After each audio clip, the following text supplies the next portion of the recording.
Secunderabad railway స్టేషన్ను శంషాబాద్ విమానాశ్రయం స్థాయిలో తీర్చిదిద్దుతామన్నారు కేంద్ర మంత్రి కిషన్ రెడ్డి. లాలాపేటలో పర్యటించిన కిషన్ రెడ్డి శాంతినగర్లో కమ్యూనిటీ హాల్ను ప్రారంభించారు. బస్తీవాసులకు ఉపయోగపడే విధంగా కేంద్రం 18 లక్షల వ్యయంతో కమ్యూనిటీ హాల్ను నిర్మించామన్నారు. ఇప్పటికే చెర్లపల్లి రైల్వే స్టేషన్కు ఆధునిక సౌకర్యాలతో ప్రారంభించామన్నారు కేంద్ర మంత్రి కిషన్ రెడ్డి.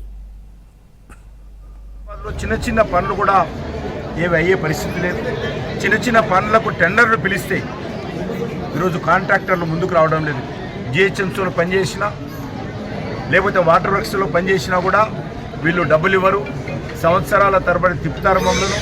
మేము అప్పులు చేసి చాలా దురదృష్టకరం. ఎందుకంటే తెలంగాణ రాష్ట్రంలో 70% రెవెన్యూ ప్రభుత్వానికి వచ్చేటువంటి ఆదాయము హైదరాబాద్ నుంచి వస్తుంది. కానీ హైదరాబాద్ నగరంలో ప్రజలకు నిధుల కొరతతో పౌర సౌకర్యాలు మెరుగుపరచలేనటువంటి పరిస్థితుల్లో ఈరోజు గతంలో బీఆర్ఎస్ ప్రభుత్వం కేసీఆర్ అదే చేశాడు. ఈరోజు కాంగ్రెస్ పార్టీ ప్రభుత్వం రేవంత్ రెడ్డి కూడా అదే చేస్తాడు. కాబట్టి హైదరాబాద్ నగరంలో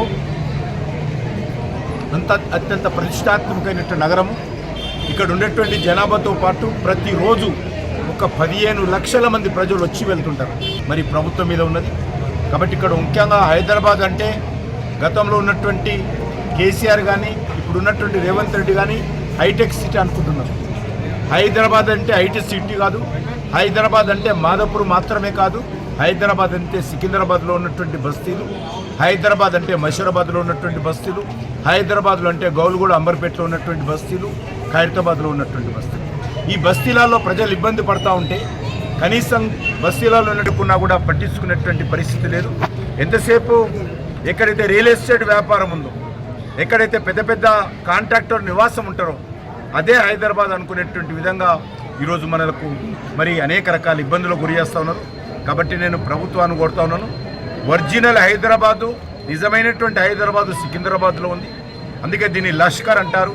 అటువంటి లష్కరు ఈరోజు నిధుల కొరతతో పౌర సమస్యల ఇబ్బందులతో ఇబ్బంది పడతా ఉంది. కాబట్టి ఈ ప్రాంత అభివృద్ధి కోసం కూడా కృషి చేయాల్సినటువంటి అవసరం ఉంది.